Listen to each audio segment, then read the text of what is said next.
أعوذ بالله من الشيطان الرجيم بسم الله الرحمن الرحيم الحمد لله رب العالمين الرحمن الرحيم مالك يوم الدين إياك نعبد وإياك نستعين اهدنا الصراط المستقيم صراط الذين أنعمت عليهم غير المغضوب عليهم ولا الضالين آمین صدق اللہ العظیم۔ سورہ فاتحہ کا تعارف تھوڑا سا ہوا تھا پچھلی دفعہ، اب ہم کوشش کریں گے تھوڑی تھوڑی آیتوں کو سمجھنا شروع کر دیں۔ سورہ فاتحہ کی تفسیر ویسے تو بڑی لمبی ہے، 1200 مسائل ہیں اس کے اندر، سورہ فاتحہ کے اندر، اور سورہ فاتحہ کے اندر سارے علوم اللہ نے جمع کر دیے، احکامات بھی علم بھی۔ اب سب سے پہلے جب ہم قرآن پڑھتے ہیں تو ہم پڑھتے ہیں اعوذ باللہ۔ یہ کیوں پڑھتے ہیں؟ اللہ رب العزت نے اس کی تاکید کی ہے، جب قرآن پڑھو، سورہ نحل میں فرمایا جب قرآن پڑھو تو اللہ سے شیطان مردود کے بارے میں پناہ مانگ لو۔ اب پہلی بات یہ کہ اللہ کی ایک ہی تاکید ہے شیطان سے پناہ مانگنے کے لیے قرآن مجید میں، اور وہ اس وقت ہے جب قرآن پڑھا جائے۔ تو اس کو تھوڑا سا سمجھنا ضروری ہے، اللہ کا کلام ہے، ظاہر ہے جب میں شروع کروں گا اللہ میری حفاظت کریں گے، لیکن شیطان ایسا دشمن ہے کہ جتنا بڑا کام ہوتا ہے وہ اتنا بہکاوے میں انسان کو ڈال دیتا ہے، اتنا زور اس کے پیچھے لگاتا ہے۔ آدم علیہ السلام سے لے کے آج تک کے انسان اور آنے والے انسانوں کو چھوڑے گا نہیں، کسی کو بھی، انبیاء تک کو اس نے نہیں چھوڑا۔ تو جتنا جس کے پاس علم ہوتا ہے اور جتنا بڑی نیکی کرنے جاتا ہے، شیطان کے حربے اتنے ہی زیادہ تیز ہو جاتے ہیں۔ 70,000 نورانی چالیں ہیں شیطان کی، 70,000۔ اب میں گننا شروع کر دوں، صرف گنتی 1 2 3 4 5 70,000 گنتے گنتے کتنا ٹائم لگ جائے گا، اور اس کی چالیں سمجھنے میں کتنا ٹائم لگے گا، نہیں سمجھ سکتا انسان۔ تو اس لیے سب سے پہلے ہمیں اللہ کی پناہ میں آنا ہے کہ شیطان ہمیں بہکائے نہیں۔ اب ہم قرآن پڑھنے جا رہے ہیں، اور یہ کیا ہے؟ یہ اللہ کا کلام ہے، اللہ نے اس کو ادا کیا، یہ نارمل کتاب نہیں ہے، یہ اللہ رب العزت نے خود اپنے اس سے ادا کی، منہ سے نکالی اور جبرائیل کو سکھا کے بھیجا اور محمد صلی اللہ علیہ وسلم کے قلب پر نازل کیا۔ تو یہ عام کلام نہیں ہے۔ دوسری بات ہم نے اکثر دیکھا ہوگا، جب ہم دین اسلام کی بات سیکھنے کے لیے جاتے ہیں تو شیطان ہمیں مختلف حربوں میں پھنسا دیتا ہے۔ اب اکثر ہم نے دیکھا جب ہم درس پڑھ رہے ہیں، تقریر سن رہے ہیں، تو اس میں سے مختلف لوگ اپنا اپنا حصہ لے کے جاتے ہیں۔ کوئی تو کہتا ہے بھائی اس نے 90% بات سنی، 90% ٹھیک تھی، ایک چیز پہ اعتراض اس کے دماغ میں شیطان نے ڈال دیا، یہ جو اس نے بات کی ہے نا، یہ نہیں کرنی چاہیے تھی، یہ غلط بات کی ہے۔ 90% اس کو قرآن کا علم بھول جائے گا، شیطان اس کو ایک نقطے پہ پھنسا کے رکھے گا۔ اب یہ کیا ہوا؟ شیطان نے اس کو صحیح علم کی جگہ پہ اس سے ہٹا دیا اور ایک جگہ دوسری جگہ پہ پھنسا دیا، وہ اس کو لے کے پھر رہا ہے اور تنگ کر رہا ہے۔ ہم جاتے ہیں، ہم کہتے ہیں یار مولانا صاحب کو یا قاری صاحب کو یہ بات نہیں سمجھانی چاہیے تھی، فلاں بات نہیں کرنی چاہیے تھی۔ پھر کبھی کبھی ایسا ہوتا ہے کہ ہم کہتے ہیں کہ یار یہ جو بات کی ہے نا، یہ اس نے اس وجہ سے کی ہے، یہ فلاں طبقے سے تعلق رکھتا ہے، اس نے نہیں کہا میں اہل حدیث ہوں، میں دیوبندی ہوں، میں بریلوی ہوں۔ شیطان دماغ میں ڈال دیتا ہے یہ جو اس نے کی ہے نا، یہ اس وجہ سے کی ہے، تمہارے اپنے طبقے سے نہیں ہے، کسی اور طبقے سے۔ اس طرح کی مختلف چیزیں شیطان ہمیں سمجھا دیتا ہے۔ اصل علم، اصل بات جو اللہ کا قرآن سمجھنا تھا، دین سمجھنے کے لیے ہم بیٹھے ہیں، اللہ کے گھر میں بیٹھے ہیں، اس کو بھلا دیتا ہے، مختلف طریقوں میں ہمیں پھنسا دیتا ہے۔ تو اس لیے اللہ رب العزت نے کیا فرمایا؟ جب قرآن پڑھو تو شیطان مردود سے پناہ مانگ لو۔ کیا ہم اللہ کی پناہ چاہتے ہیں؟ دوسری تاکید تعوذ کی، جو اعوذ باللہ پڑھتے ہیں، وہ اس وقت ہے کہ جب غصہ آ جائے انسان کو، کیونکہ غصے میں انسان ہمیشہ غلط کام کرتا ہے، صحیح کام نہیں کرتا۔ جب غصہ آ جاتا ہے تو نبی صلی اللہ علیہ وسلم کی حدیث سے پتہ چلتا ہے کہ آپ شیطان کی جو ہے نا اس مردود سے پھر پناہ مانگو، اللہ کی پناہ میں آ جاؤ، کیونکہ اب وہ الٹا کام کرائے گا۔ طلاق ہو جاتی ہے غصے میں، لڑائیاں ہو جاتی ہیں، جھگڑے ہو جاتے ہیں، قتل و غارت ہو جاتی ہے۔ زبان بند ہو جائے نا، میں یہ سمجھتا ہوں کوئی لڑائی نہیں ہوتی، کبھی بھی جب بھی لڑائی ہوگی زبان چلتی رہتی ہے، اس سے غصہ، بغض، نفرت پھیلتا رہتا ہے، گالی دے دی، برا کہہ دیا، ماں کو، باپ کو، بہنوں کو، پک پک کے آخرکار وہ قتل تک اور طلاق تک اور نوبت آ جاتی ہے۔ تو اس لیے غصے میں فوراً اللہ کی پناہ میں آ جاؤ شیطان مردود سے۔ اور بعض احادیث میں بھی ہے کہ جب آپ سوئے ہوئے ہیں، آپ کو جو خواب آ گیا، ڈر گئے آپ، تو فوراً جب آنکھ کھلے تو اعوذ باللہ پڑھو، یہ تاکید ہے۔ باقی جتنی چیزیں ہیں، کوئی بیان کرنے لگ گیا، کوئی تقریر کرنے لگ گیا، کوئی کھڑا ہو گیا، کوئی بچوں کو پڑھانے سے پہلے اعوذ باللہ پڑھ لی، کوئی بات نہیں، پڑھ سکتا ہے۔ لیکن یہ ایسے موقع ہیں جن کی وجہ سے قرآن پڑھنے سے پہلے تو خاص طور پہ اللہ رب العزت نے فرمایا کہ شیطان مردود کی پناہ، اس سے پناہ مانگو۔ ٹھیک ہو گیا جی، یہ اعوذ باللہ کا مختصر تعارف۔ آگے ہے بسم اللہ الرحمن الرحیم۔ یہ جو اعوذ باللہ ہے قرآن مجید کی آیت نہیں ہے، بسم اللہ الرحمن الرحیم قرآن کی باقاعدہ ایک آیت ہے۔ پہلی بات تو یہ کہ قرآن کی باقاعدہ آیت ہے، دوسری بات یہ کہ ہر سورت کے ابتدا سے پہلے لکھی جاتی ہے سوائے سورہ توبہ کے۔ اس کی تفسیر نے موقع ملا تو انشاءاللہ اس میں بتائیں گے کہ وہاں کیوں نہیں ہے۔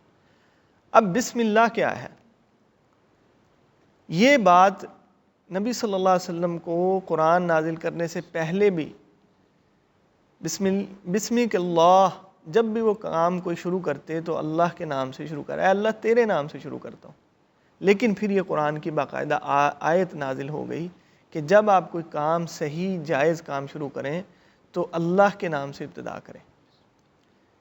ایک ترجمہ تو یہ ہوتا ہے کہ شروع اللہ کے نام سے، اور بہتر ترجمہ کیا ہے؟ اللہ کے نام سے شروع کرتا ہوں، تاکہ وہاں بھی اللہ کا نام پہلے آئے۔ یہ جو لفظ اللہ ہے یہ اللہ کا ذاتی نام ہے، اور باقی جتنے نام ہیں، یہ رحمان ہے، رحیم ہے، رازق ہے، خالق ہے، مالک ہے، مالک الملک ہے، ذوالجلال والاکرام، یہ سارے کے سارے صفاتی نام ہیں۔ لفظ اللہ کی اتنی برکت ہے کہ فرمایا کہ اگر کوئی شخص قیامت کے قریب ایک شخص ایسا ہوگا جو صرف اللہ کہنے والا ہوگا تو قیامت نہیں آئے گی، صرف اللہ اس کو آتا ہے اور کچھ نہیں آتا۔ اس کے نام کی برکت سے قیامت نہیں آئے گی۔ اور جب ایک شخص لفظ اللہ ادا کرتا ہے، قیامت 40 سال آگے چلی جاتی ہے، 40 سال آگے چلی جاتی ہے، اتنی برکت ہے اس کے نام میں۔ جب آپ رحمان کے نام سے پکاریں گے، اللہ ایک صفت سے آپ کی طرف متوجہ ہوگا۔ جب رزاق سے پکاریں گے تو اس صفت سے متوجہ ہوگا۔ قہار و جبار کے نام سے اللہ کو پکاریں گے، اللہ اس صفت سے متوجہ ہوتے ہیں۔ جب آپ اللہ کو اللہ کے نام سے پکاریں تو اللہ ساری صفات کے ساتھ متوجہ ہو جاتے ہیں، کیونکہ اللہ کا ذاتی نام ہے۔ دوسری بات یہ کہ اس لفظ کو اگر ہم اس کا الف نہ پڑھیں تو کیا بنے گا؟ للہ، اس کا معنی بھی اللہ ہی کی طرف جاتا ہے۔ اگر اس کے بعد لام نکال دو، لہو، وہ بھی اللہ کی طرف جاتا ہے۔ اگر وہ لام بھی نکال دو، آخری ہا بچ جائے، ہو، تو ہو اللہ احد، تو بھی اللہ ہی بنے گا۔ اس کی چھانٹی نہیں ہو سکتی، اس کو چھوٹا نہیں کیا جا سکتا۔ جتنا کرو گے اللہ ہی بنے گا، اس کے علاوہ نہیں بن سکتا۔ دوسرا، اس لفظ کے اندر اللہ رب العزت کے لفظ کے اندر بھی نقطے کا بھی محتاج نہیں ہے، لفظ نقطے کا بھی کوئی نقطہ نہیں اس کے اندر۔ تو اللہ رب العزت کے اس لفظ سے اللہ کی برکتیں اور اللہ کی ساری صفات بذات خود اللہ رب العزت حاضر ہو جاتے ہیں۔ ایک حدیث ہم نے پڑھی کہ نبی صلی اللہ علیہ وسلم کی حدیث کا مفہوم ہے، جب بندہ دعا کے لیے ہاتھ اٹھاتا ہے اور وہ کہتا ہے یا کہنا چاہتا ہے اے اللہ مجھے معاف کر دے، اب وہ کہتا ہے اے اللہ، اکثر ہم نے دیکھا ہوگا جب انسان کے اندر عاجزی آتی ہے نا، انکساری آتی ہے، تو وہ بار بار اللہ کو پکارتا ہے، یا اللہ یا اللہ یا اللہ، بار بار پکارتا ہے۔ تو جب انسان، حدیث کا مفہوم کیا ہے، جب انسان کہتا ہے اے اللہ، اللہ رب العزت خود جواب دیتے ہیں اے بندے میں حاضر ہوں۔ بندہ کہتا ہے اللہ، اللہ فرماتے ہیں اے بندے میں حاضر ہوں۔ بندہ کہتا ہے اللہ، اللہ فرماتے ہیں بندے میں حاضر ہوں۔ اب انسان کتنا چھوٹا ہے، حقیر ہے، ہم تو گندے انسان ہیں نا، گناہ گار ہیں، ناکارہ سے انسان ہیں، اللہ سے باغی ہیں، ہر ایک کو جوڑنے کی کوشش کرتے ہیں، اللہ کو توڑ کے بیٹھے ہوئے ہیں، ہر ایک کو خوش کرنے کی کوشش کرتے ہیں، اللہ کو ناراض کرتے ہیں، کوئی پرواہ نہیں، ہر ایک سے ڈرتے ہیں، اللہ سے ڈرتے نہیں ہیں۔ بچہ ہو، ماں ہو، بھائی ہو، باپ ہو، کسی کے سامنے ہم گناہ نہیں کرتے، غلطی نہیں کرتے کہ یار یہ غلط بات ہے، میرے ساتھ میرا ابا جا رہا ہے، اللہ موجود ہوتا ہے اور ہم اللہ کو حقیر نعوذ باللہ سمجھتے ہیں اور گناہ کرتے ہیں، لیکن اللہ پھر بھی اپنی پوری رحمت سے بندے کی بات کا جواب دیتے ہیں۔ اور حدیث کا مفہوم یہ ہے کہ اگر وہ یہی بات کرتا رہے، اے اللہ اے اللہ اے اللہ، جتنی بار کہے گا اس کا رب اتنی بار یہی کہے گا، اے بندے میں حاضر ہوں، تجھے کیا چاہیے بتا۔ کتنا رحیم ہے اللہ رب العزت۔ تو ہم پکارتے نہیں ہیں، ہم دعائیں مانگتے تھوڑا ہی ہیں، ہم تو پڑھتے ہیں۔ وہ ایک کتاب ہے کسی نے لکھ کے بھیج دی ہے، وہ پڑھی جا رہے ہیں پڑھی جا رہے ہیں پڑھی جا رہے ہیں، پتہ نہیں ہے کیا ہے۔ دعا مانگنا ہو تو بس یہ جو آج میں نے بتائی ہے یہ تفسیر ذہن میں رکھو، آنکھیں بند کر لو، اے اللہ، اور یہ تصور کرو اللہ میرے ساتھ بات کر رہا ہے، میرے بات کا جواب دے رہا ہے، یا اللہ یا اللہ۔ پھر دیکھو کتنا مزہ آئے گا دعائیں مانگنے میں۔ تو یہ وہ لفظ اللہ ہے کہ جس کے نام سے ہم ابتدا کرتے ہیں ہر اچھے کام کی۔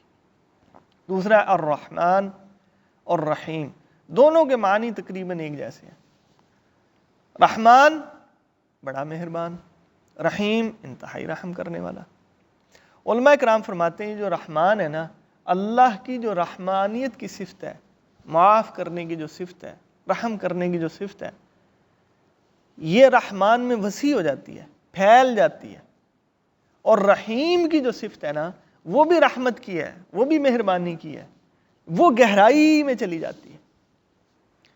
الرحمن کی وسیع اللہ کی جب صفت آتی ہے، جب اللہ رحم کرنے پہ آتا ہے، تو آپ دیکھو دنیا کے اندر اللہ کی وسعت اتنی زیادہ ہے رحمت کی کہ وہ کافروں پر بھی ویسے ہی رحیم ہے جیسے مسلمانوں پہ۔ ان کو بھی اولاد دیتا ہے، ہمیں بھی دیتا ہے، ان کو بھی رزق دیتا ہے، مسلمان کو بھی رزق دیتا ہے۔ اللہ کی رحمت ہے نا یہ، ان کے بھی بچے ہو رہے ہیں، ان کے بھی پرورش ہو رہی ہے، وہ بھی ترقی کرتے ہیں، ہم بھی کرتے ہیں۔ زمین آسمان سورج چاند ستاروں سے وہ بھی ایسے ہی فائدہ اٹھاتے ہیں، اور بعض دفعہ وہ زیادہ محنت کر کے آگے نکل جاتے ہیں، مسلمان پیچھے رہ جاتا ہے۔ یہ اللہ کی رحمت ہے کہ جو جس طرف کوشش کرے گا، اللہ فرماتے ہیں میری رحمت ہے میں دوں گا اس کو، اور دیکھ لو دیا بھی ہے۔ حدیث میں ایک مفہوم ہے حدیث کا کہ جب انسان اللہ کو اگر کمزور ایمان کا ڈر نہ ہو، کہ ہمارا ایمان کمزور ہے نا، ہم تو اللہ رب العزت کے ساتھ جھگڑا شروع کر دیتے ہیں، تو اللہ کے بارے میں جھگڑا کرنا شروع کر دیتے ہیں، اللہ دیتا نہیں ہے، اللہ سنتا نہیں ہے، اللہ تعالیٰ ہماری پرواہ نہیں کرتا، نعوذ باللہ۔ تو فرمایا کہ اگر یہ شخص جو ہے اللہ رب العزت کی سے دعا مانگتے ہوئے، اللہ رب العزت سے یہ ساری چیزیں کرتے ہوئے جب اللہ رب العزت سے مانگتا ہے، تو اللہ رب العزت اس کی دعاؤں کو قبول کرتا ہے، اگر وہ گناہ گار نہ ہو اور اس کو سارے گناہ، اگر سارے گناہ بھی اس کے ساتھ اکٹھے کیے جائیں، زمین آسمان گناہ سے بھر دی جائے، اور اللہ رب العزت سے وہ ایک دفعہ کہہ دے اللہ مجھے معاف کر دے، تو اللہ رب العزت سارے گناہ اس کے معاف کر دیتے ہیں اور اتنی نیکیاں اس کی جگہ پہ لکھ دیتے ہیں۔ ہم نے تو صرف یہ مانگا تھا اللہ معاف کر دے، لیکن اللہ کی رحمت کیا ہوئی کہ اللہ رب العزت نے صرف نیکیاں معاف نہیں کی، کروڑوں گناہ تھے نا، کروڑوں گناہ تھے، اس کو برائیوں کو گناہوں کو معاف کر کے اللہ نے اتنی نیکیاں لکھ دی، حالانکہ ہم نے مانگا نہیں تھا۔ یہ اللہ کی رحمانیت کی صفت ہے۔ اگر کمزور ایمان کا ڈر نہ ہو تو کافر کو اللہ اتنا دے کہ ان کے گھر سونے اور چاندی کے بنا دے، مسلمان کے نہیں، کافروں کے، اور ان کا جسم لوہے کے بنا دے، کوئی بیماری نہیں، کوئی کمزوری نہیں، کوئی ان کو بڑھاپا نہیں، کچھ بھی نہیں، کافروں کے لوہے کے جسم، تکڑے پکے۔ اور مسلمان کو اللہ فرماتے ہیں میں ایسا کر دوں کہ ایک وقت اس کو کھانا ملے، ایک وقت بھوکا رہے، کھانا ہی نہیں، اور اس کے جسم میں بیماری لگا دوں، بیماری لگا دوں۔ اب کیوں؟ نبی صلی اللہ علیہ وسلم نے خود یہ اس کی بات بتائی کہ اس لیے کہ جب اس کو وقت کا کھانا ملے تو یہ میرا شکر ادا کرے، میں نے شاکرین کے لیے جنت کا ایک دروازہ بنایا ہوا ہے، یہاں سے شکر کرنے والے آئیں گے، اور جب اس کو نہ ملے تو صبر کرے، میں نے جنت کا دوسرا دروازہ صابرین کے لیے بنایا ہوا ہے، صبر کرنے والے وہاں سے آئیں گے، مصیبتوں پہ، پریشانیوں پہ، تکلیفوں پہ شکوے نہیں کرتے، لڑائیاں نہیں کرتے، بلکہ صبر کرتے ہیں، اللہ رب العزت نے جنت کا دروازہ بنایا ہوا ہے۔ اور بیماری اس لیے لگا دوں کہ ہر وقت میری رحمت ان کی طرف متوجہ رہے، کہ میں ان کو رحمت کی نظر سے دیکھتا رہوں۔ تو اللہ کی رحمت مل جائے یہ زیادہ اچھا ہے یا دنیا کے لوہے کا جسم مل جائے وہ زیادہ اچھا؟ چونکہ ہم نے سیکھا نہیں، ہمیں یوں لگتا نہیں یار وہ ٹھیک ہے، سونے چاندی کے محل اور لوہے والا جسم وہ ٹھیک ہے، نہیں، اللہ کی رحمت زیادہ اچھی ہے۔ تو بہرحال یہ جو رحمانیت کی صفت ہے، اللہ کے الرحمن ہونا، یہ سب کے لیے یکساں ہے، لیکن رحیم ہونا وہ اتنی گہرائی کی بات ہے کہ صرف مسلمان کے لیے اللہ رب العزت بخشش کا وعدہ ہے، کافر کے لیے بخشش کا وعدہ نہیں ہے۔ اب یہاں پہ جدا ہو گیا، اب یہاں اللہ کی رحمت یہ ہے، ایمان لے کے آئے گا، نبی کا گھر والا ہے، نبی کے اپنے خاندان والا ہے، ایمان کے ساتھ آئے گا تو بخشا جائے گا، اگر ایمان کے بغیر آئے گا تو اس کو بھی اللہ جہنم میں ڈال دے گا۔ کوئی حسب نسب نبی کا قبیلہ اس کو بچا نہیں سکتا، نبی باپ ہونا، نبی بیٹا ہونا اس کو نہیں بچا سکتا۔ کفر لے کے آئے گا تو کافروں میں جائے گا۔ آپ نوح علیہ السلام کی دیکھ لو، اس کے بیٹے کی باتیں اور اس کی بیوی کی، نبی کے گھر والے ہیں جہنم میں جائیں گے۔ آپ فرعون کی بیوی کی بات سن لو، بہترین عورت نبی صلی اللہ علیہ وسلم نے فرمایا بہترین عورتوں میں سے سب سے بہترین وہ حضرت آسیہ، کافر کی بیوی ہے، سب سے بڑے کافر کی، ایمان کی وجہ سے دیکھو کتنا بڑا رتبہ، اللہ کے گھر میں بیٹھ کے قرآن کی تفسیر میں اس کا ذکر ہو رہا ہے۔ تو اس لیے اللہ کی یہ دو رحمتیں جو صفات ہیں یہ اللہ رب العزت کی بڑی گہری ہیں۔ دوسری بات رحمان اللہ رب العزت کی ہے کہ اللہ رب العزت جب قیامت کے دن ہوگا تو اس وقت اللہ تعالیٰ بعض کو جنت دے گا، بعض کو جہنم دے گا۔ اب وہاں پہ رحمت یہ ہے کہ اگر جزا اور سزا نہ ہو، ایک شخص نے ایک قتل کیا ہے جی، اس کو دنیا میں سزا نہیں ملی، اب اللہ کے ہاں اس کو اگر سزا نہ ملی جائے تو انسان کہے گا یہ کیسا ظلم ہے، وہاں بھی پولیس ان کے ساتھ ملی ہوئی تھی اور قیامت کے دن بھی فرشتے ان کے ساتھ، اللہ ان کے ساتھ مل گئے، اس کو بخش دیا، نہیں وہاں سزا ملنی ہے۔ اچھا یہ دوسرے شخص نے 5 قتل کر دیے، 10 قتل کر دیے، اب وہ تو حکومت نے ایک ہی دفعہ اس کو سزائے موت دی ہے نا، مر گیا خلاص، باقی 5 کے قتل کدھر جائیں گے؟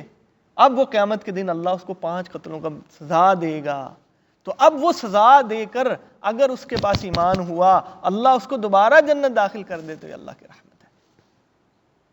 فرمایا ذرہ برابر بھی ایمان ہوا تو وہ جہنم سے نکال کر کسی نہ کسی وقت اللہ اس کو جنت میں ڈال دیں گے، یہ اللہ کی رحمانیت۔ اور بعض احادیث میں کیا ہے کہ ایک شخص جو ہے وہ جہنم میں جل رہا ہے، ہم سب یہ فرض کر لیتے ہیں ہم سب جنت میں ہیں، ہمارا ایک دوست جہنم میں ہے، ایسے ہی گپ شپ لگاتے لگاتے کئی دفعہ یاد آ جاتا ہے یار ہمارا ایک دوست ہوتا تھا، ہم بڑا کھیلتے تھے اس کے ساتھ، بڑا اچھا تھا وہ، یار وہ کدھر ہے یار؟ تو وہ دوست کہیں گے یار اس سے ملنے کو دل کر رہا ہے۔ اب تھوڑی دیر کے بعد وہ جنت میں آ رہا ہے، آپ کے پاس آ گیا، او بھائی آپ کدھر تھے؟ جنتی ان سے پوچھیں گے آپ کہاں تھے؟ کافی عرصے سے ملاقات نہیں ہوئی، اور میں تو جہنم میں تھا۔ کہاں تھا؟ جہنم میں تھا۔ تو آج جنت کیسے ملی؟ فرمایا کہ اللہ رب العزت نے اپنے جنتی کی خواہش پوری کرنے کے لیے اس کو جہنم سے نکالا اور جنت میں ڈال دیا، کہ جنتی اپنے دوست سے ملنا چاہتے ہیں اور وہ تو جہنم میں اپنے اعمال کی وجہ سے، اللہ کی رحمت جوش میں آئے گی اور اللہ رب العزت اس کو جہنم سے نکال کے جنت میں لے جائیں گے۔ اسی لیے فرمایا دوستیاں نیک لوگوں سے کرو، یہ دوست ہوں گے جو تمہارا ہاتھ پکڑیں گے جنت میں لے جائیں گے، اللہ نہیں پوچھے گا ان کو کدھر لے کے جا رہے ہو، اللہ نہیں پوچھے گا۔ کیوں؟ فرمایا جب انسان کیا کرتا ہے، جھگڑا ہے، ناراضگی ہے، آپ نے میرے سے زیادتی کر لی، لڑائی ہو گئی، گالی شالی دے دی، میں معاف کر دیا، چھوڑو یار کوئی بات نہیں، اللہ کی رضا کے لیے۔ اب کیا ہے جب معاف کر دیا تو اللہ رب العزت کیا فرماتے ہیں، اللہ کی رحمت یہ جو صفات ہیں یہ جوش میں آتی ہے۔ اچھا مجھ سے زیادہ رحیم بننا چاہتے ہو، میرا بندہ ہو کے مجھ سے زیادہ رحمت، معاف کر دیا اس کو، جا میں تجھے معاف کر دیتا ہوں۔ کسی کو معاف کرنے سے اللہ رب العزت کی رحمت تمہارے اوپر آنا شروع ہو جاتی ہے کہ میں نے اللہ کی رضا کے لیے معاف کیا، بدلہ لے سکتا ہوں، طاقتور ہوں، لیکن چلو کوئی بات نہیں، چھوڑ دیا۔ تو اصل کمال کیا ہے، جب آپ بدلہ لینے کی طاقت رکھتے ہو تب معاف کر دیں۔ ہم الٹا حساب ہے، بدلہ لینے کی طاقت نہیں رکھتے، وہ چودھری ہے، ملک ہے، وہ بڑا ہے، میرے پاس 2 بندے ہیں اس کے پاس 10 ہیں، تو میں کہتا چل ٹھیک ہے یار معاف کر دیا، قیامت کے دن پوچھیں گے، یہ معافی نہیں ہوتی۔ معافی کمزور کو ہے، چائے والا، غریب، آپ کے ماتحت لوگ، وہ جو چھوٹے آپ کے نیچے کام کرتے ہیں، ان کو معاف کر دینا کہ یار کوئی بات نہیں، آئندہ نہیں کرنا، لیکن میں نے اللہ کی رضا کے لیے معاف کر دیا۔ تو بہرحال اللہ کی یہ صفات ہیں، اللہ کا یہ بسم اللہ، اللہ کے نام سے شروع جب انسان کرتا ہے تو اللہ کی ساری صفات، کیونکہ وہ اللہ کا ذاتی نام ہے، اللہ اس کے ساتھ ساری صفات کے ساتھ آپ کی طرف متوجہ ہوتے ہیں۔ دوسرا الرحمن الرحیم، بڑا مہربان، انتہائی رحم کرنے والا۔ اللہ کی رحمت جو ہے وہ بڑی وسعت ہے، وسیع ہے۔ اللہ رب العزت کے پاس جب انسان گناہ گار ہوتا ہے اور اللہ کو چھوڑ کے جب وہ گناہوں کی دنیا میں پھنس جاتا ہے تو اللہ رب العزت اس کا ایسے انتظار کرتے ہیں جیسے کسی ماں کا بچہ گم ہو جائے. کیسے تڑپتی ہے وہ, کیسے انتظار کرتی ہے. ایک واقعہ ہم نے پڑھا کہ صحابہ کرام نبی صلی اللہ علیہ وسلم کے ساتھ جا رہے تھے, اور راستے میں جو ہے وہ جب خیمہ لگایا, رکے, وقفہ کیا, تو ایک عورت جو ہے وہ دوڑی پھر رہی ہے اور آوازیں لگا رہی ہے, میرا بچہ, میرا بچہ, میرا بچہ. نبی صلی اللہ علیہ وسلم نے فرمایا دیکھو اس عورت کو کیسے تڑپ رہی ہے اپنے بچے کو ڈھونڈنے کے لیے, کتنی بےتاب ہے. صحابہ نے پوچھا ہاں یا رسول اللہ, بہت بےتاب ہے. فرمایا اللہ اپنے گناہگار بندے کا ایسی بےتابی سے انتظار کرتا ہے کہ میرا بندہ مل جائے, میرے پاس آ جائے, میں اس کو معاف کر دوں. اب بندہ ہے کہ ضد لگا کے بیٹھا ہوا ہے, ہم ضد لگا کے بیٹھے ہوئے, معافی نہیں مانگنی, توبہ نہیں کرنی, ساری دن صبح سے شام تک الٹی باتیں, الٹے کام کر لینے ہیں. یہ نہیں کہنا کہ اللہ معاف کر دے. یار آپ بیٹھے ہوئے ہیں, مسجد میں بیٹھے ہیں, ڈرائیونگ سیٹ پہ بیٹھے ہیں, ٹرک چلا رہے ہیں, گاڑی چلا رہے ہیں, تو دل میں اگر یہ کہہ لیں, زبان سے کہہ لیں اللہ معاف کر دے, بڑے گناہ ہو گئے, کوئی کچھ نقصان ہو جائے گا؟ کوئی نقصان. شیطان ادھر جانے نہیں دیتا, کیونکہ شیطان کا کام کیا ہے, اس کو میں جہنم میں لے کے جاؤں گا. اس نے قسم کھائی ہے, اللہ رب العزت سے مہلت لی, پھر قسم کھائی کہ میں اس انسان کو جس کے لیے مجھے دھتکار دیا گیا, جنت سے نکال دیا گیا, ان کو میں جہنم میں لے کے جاؤں گا, ان کے دائیں سے, ان کے بائیں سے, ان کے آگے سے, ان کے پیچھے سے میں حملے کروں گا. اور اللہ نے بھی قسم کھائی کہ مجھے میری ذات کی قسم, مجھے میری شان کی قسم, مجھے میرے جلال کی قسم, میرا بندہ مجھ سے آخری سانس میں توبہ مانگے گا, میں اس کو معاف کر دوں گا. توبہ تو کرے, معافی تو مانگے. نماز کے لیے کتنے فرائض پورے کرنے پڑتے ہیں, وضو کرو, پاکی حاصل کرو, استنجا کرو, پھر نماز پڑھنی ہے, پھر وہاں تجوید ٹھیک ہونی چاہیے, قرآن ٹھیک ہونا چاہیے, ہے نا, توجہ ٹھیک ہونی چاہیے, سجدے میں دھیان ہونا چاہیے. کتنے باتیں ہیں, پتہ نہیں نماز قبول ہونی کہ نہیں ہونی. فویل للمصلین, اللہ تو قرآن میں فرما رہے ہیں نمازی ہلاک ہو جائیں گے. اب نماز ہم نے پڑھی, پتہ نہیں ہمارے لیے ہلاکت کا فیصلہ ہے یا اللہ کی طرف سے بخشش کا فیصلہ ہے. کتنے مسائل ہیں, ایک مسئلہ بھی غلط ہو گیا, پتہ نہیں نماز قبول ہوئی کہ نہیں ہوئی. لیکن توبہ ایسی چیز ہے, اگر آپ ناپاک ہیں, اگر آپ باتھ روم میں ہیں, اگر آپ گندی جگہ پہ ہیں, کہیں بھی دنیا میں ہیں, مسجد ضروری نہیں ہے, پاکی ضروری نہیں ہے, لباس ضروری نہیں ہے, ریاکاری بھی نہیں آ سکتی, بس دل میں ایک دفعہ خیال آیا اور اپنے اللہ سے یہ کہہ دیا اللہ معاف کر دے, اللہ فوراً معاف کر دیتے. کوئی تانا نہیں, کوئی اللہ رب العزت پچھلے شکوے نہیں کرے گا, کتنے دن بعد آئے ہو, کتنے سالوں بعد آئے ہو, کتنے گناہ لے کر آئے ہو, اللہ نہیں پوچھے گا. یہ اللہ کی رحمانیت کی صفت ہے. لیکن ہم کیا ہے, ہمیں شیطان نے اکڑ میں ڈال دیا. اکڑ کتنی بری چیز ہے. فرمایا نبی صلی اللہ علیہ وسلم دو بندوں کے لیے دعا مانگتے تھے, اے اللہ ان دونوں میں سے ایک کو ایمان والا بنا دے. ایک ابو جہل, ایک عمر بن خطاب. اس کا نام بھی عمر بھی کہتے تھے, عمر, ان کا عمر بن خطاب کا بھی عمر. اے اللہ ان دونوں میں سے ایک کو دے دے. تو علماء کرام کی تفاسیر میں ہم نے سنا کہ اللہ رب العزت نے دونوں کے دلوں کو دیکھا. یہ عمر کیوں نہیں مانتا, ابو جہل کیوں نہیں مانتا, دل کو دیکھا, پتا چلا اس کو پتا, اس کے سامنے نبی صلی اللہ علیہ وسلم کی مٹھی کے اندر کنکر تھے, انہوں نے اس کے سامنے کلمہ پڑھا تھا. اس نے معجزے دیکھے ہیں اپنے نبی کے, ان کے گھر میں رہے, نبی صلی اللہ علیہ وسلم تو اس کا بھتیجا تھا, ان کے خاندان کا ہے, لیکن ضد کی وجہ سے نہیں مانتا.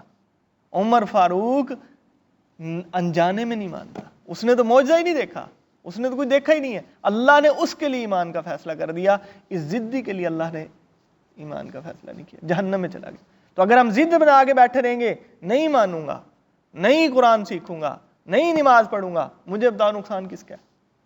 ہمارا نقصان ہے. اور سب سے پہلی شیطان کی نورانی چال کیا ہوتی ہے, وہ مسجد سے دور کر دیتا ہے. دوسری شیطان کی نورانی چال کیا ہوتی ہے, قرآن سے دور کر دیتا ہے. تیسری نورانی چال کیا ہوتی ہے, علماء کے اوپر اعتراض دل میں ڈال دیتا ہے. مولوی نہیں ٹھیک ہوتے, لطیفے بنا دیے ہیں, گپے بنا دیے ہیں, فضول قسم کی بحث بنا دی ہے, صبح سے شام تک ہم یہ کام کرتے ہیں. تو اس لیے کیا کرنا ہے, اللہ کے ساتھ ضد نہیں کرنی, بلکہ سب سے زیادہ 1-2 گھنٹے کی میں نے بیان سنا صرف استغفار پہ, توبہ کے فضائل کے اوپر ہے, کہ جب انسان توبہ اللہ سے کرتا رہتا ہے, اللہ کی کتنی رحمتیں, کتنی برکتیں, کتنی فضیلتیں, کتنا کچھ اللہ عطا کرتے ہیں, انسان حیران ہو جائے. اور اس کے لیے کرنا کیا پڑتا ہے, کچھ بھی نہیں, اے اللہ معاف کر دے, اے اللہ معاف کر دے. اور فرمایا اگر دل میں ندامت ہوگی تو اللہ فوراً معاف کر دیں گے۔ فرمایا میں نے تو نبی صلی اللہ علیہ وسلم کی حدیث پڑھی، فرمایا یہ جملہ ختم ہونے سے پہلے اس کے گناہ معاف کر دیے جاتے ہیں۔ کتنا ٹائم لگتا ہے؟ اے اللہ معاف کر دے، کتنا ٹائم لگتا ہے؟ یہ جملہ ختم ہونے سے پہلے اللہ کی رحمت آ جاتی ہے اور اللہ اس کے گناہوں کو معاف کر دیتے ہیں۔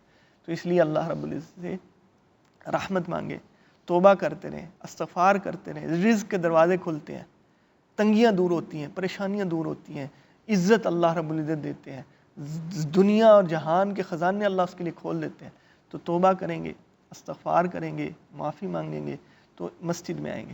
مسجد اللہ کا گھر ہے، یہاں پہ وقت گزارا ہوا ہم اللہ سے اس کا حساب لیں گے، اللہ ہمیں اس کا بدلہ دے گا۔ اور مسجد سے باہر وقت گزارا ہوا اللہ ہم سے حساب لے گا، کیا کیا تھا، کیوں کیا تھا۔ تو اس لیے قرآن سے جڑ جائیں، علماء سے جڑ جائیں، فرقہ بندی، گروہ بندی، جماعت بندی اس کو دماغ سے نکال دیں۔ یہ شیطان کے فریب ہیں، یہ دھوکے ہیں۔ اگر ایک بات کہیں غلط نکل جائے کسی عالم سے، کسی بندے سے، تو اس کو ایک سائڈ پہ رکھ دو، یہ شیطان کا کام ہے، شیطان نے ڈالی ہے۔ جو 99 باتیں اس نے کی ہیں اس پہ عمل شروع کر دو تو زندگی بن جائے گی، پھر آخرت بھی بنے گی۔